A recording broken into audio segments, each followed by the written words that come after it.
the restaurants, all that kind of stuff, is that you sort of have to have mass transit in that mix. And the town has been very resistant to that, but sooner or later, probably we'll figure out some way to do that affordably. And when that really happens, the improvement of mobility will be fairly remarkable, but it's really the economic impact that you will see development trends once you get a viable mass transit system, making it an entirely different kind of place. Okay, I'm gonna stop now because it's like 7:30. Some of you look kind of sleepy. So what kind of, any questions or anybody got, usually somebody tells me a story, I don't know. Does the branding work in Does any it- city? No, hardly ever. You know, hardly ever. And what happens, brands are like logos. If you try to do it, you know, it just washes over people. The brands that happen naturally, you know, sometimes you like them, sometimes you don't. I mean, like Fort Worth has been fighting the Cowtown brand, Panther City thing, you know, forever. So, but but if you start having places in your community like Bishop Arts, those kind of things, all of a sudden, people are very attracted to them. Yes, sir. Where is Pantego, how's that come into play? Pantego, there's a guy named Foscue, F-O-S-C-U-E. He and the other father of Tarrant County, Johnson, were the big landowners here. Both of them had been elected officials in other states before they came west. But he invested in land and basically at one point this little community, which didn't have a name at the time, asked him to contribute an acre for a school building. And he said, well, he'd do it if they'd name him after the foreman of his ranch. And the foreman of his ranch was a Caddo Indian named Pantego, who had been killed by some marauding, could have been Kiowas or Comanches, they never caught him. And Pantego was buried kind of at the corner of Bowen and Park Road, sort of there. There used to be an oak tree there, kind of there. So, and then Pantego had a school for up until the 1950s, and finally in the 1950s it was merged into the Arlington School District. You know, we had a school here. The first school, public school in Tarrant County was the Johnson Station School, which is, you go out in Cooper to Mayfield, take a left, that's the old Johnson Station, and they had a stagecoach station there, and then there's a corral with the horses for the stagecoaches and stuff. And by the way, it's kind of a little hotel there. And on the other side of the hotel, you got the Johnson Station School. So in 1857, the kids are coming in from all over because it's the only school in Tarrant County, and they had 10 years of school back then. The older boys are allowed to bring guns to school because there's so many Indians. So it's sort of early right to carry, only you're 16 years old. And but we had 200 Comanches attacked the station, and their intention was to burn the station down and steal all the horses. And first the kids are going, well, I don't know what we do. And finally the kids said, well, let's shoot them. So they opened the churches, the doors to the school, and started blazing away. So the Indians thought they were caught in an ambush, crossfire, and took off. And to my knowledge, this is the only Comanche war party ever defeated by school children. So, and again, those are the kind of stories that people don't know about Arlington.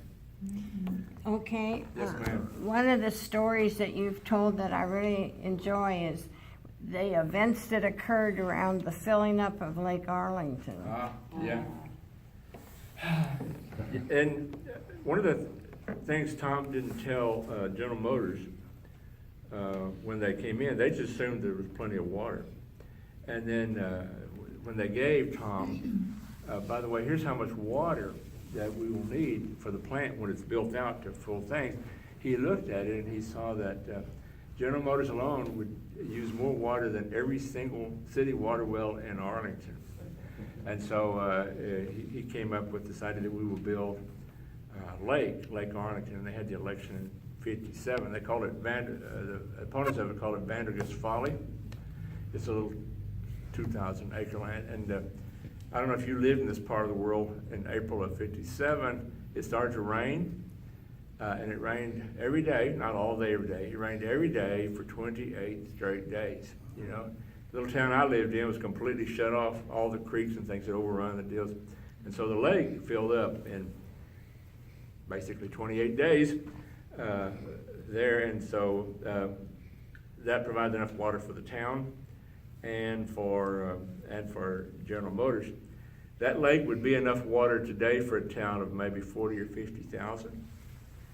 What happens is the city subscribes to the Tarrant Water District, and they literally bring up water from Ritson Chambers and another one, I forget which. Cedar Creek. Yeah, what's that? Cedar Creek. Cedar Creek, and they literally pump water in it and store it. And then of course, Arlington pulls water out of it, but water from Lake Arlington also goes to HEB, but it's being sold by the Tarrant Water District, like that. So the lakes out there, they're building a nice new facility there at the end of Arkansas Lane. I haven't been there since, but they're building it now, redoing the docks and the center there. You guys may want to start going and having meetings out there.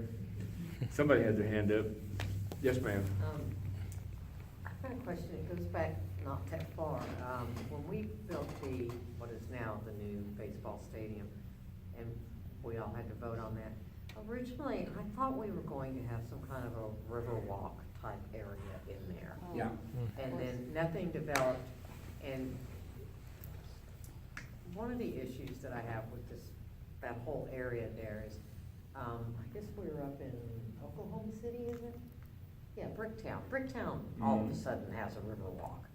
And I mean, What you How have they now, could have if one you weekend, go I don't go know. there now on both sides of Johnson Creek, Yeah.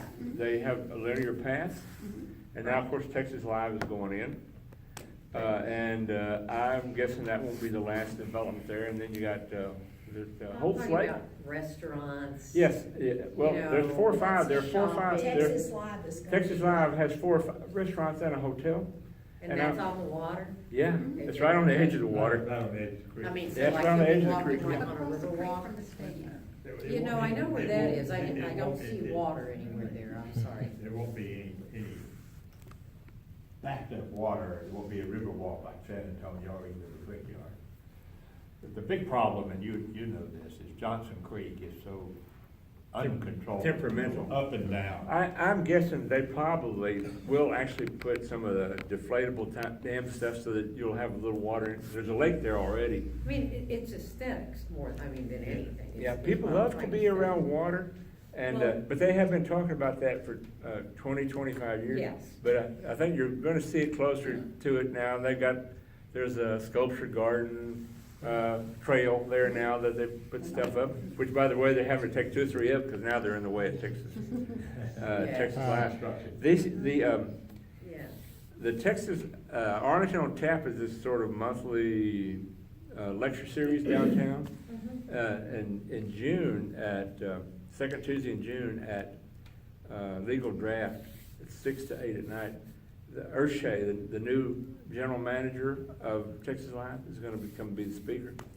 So any questions? Yeah, find out. Sir? Thank you. When again? It's the second Tuesday of June at Legal Draft, 6 to, it's free. The beer's free, but the event's free. But anyway, his name is Urshay, Irshay, I believe, and it'll be one of his first public appearances.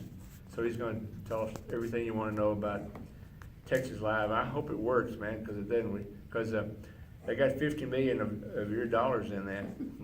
So, well,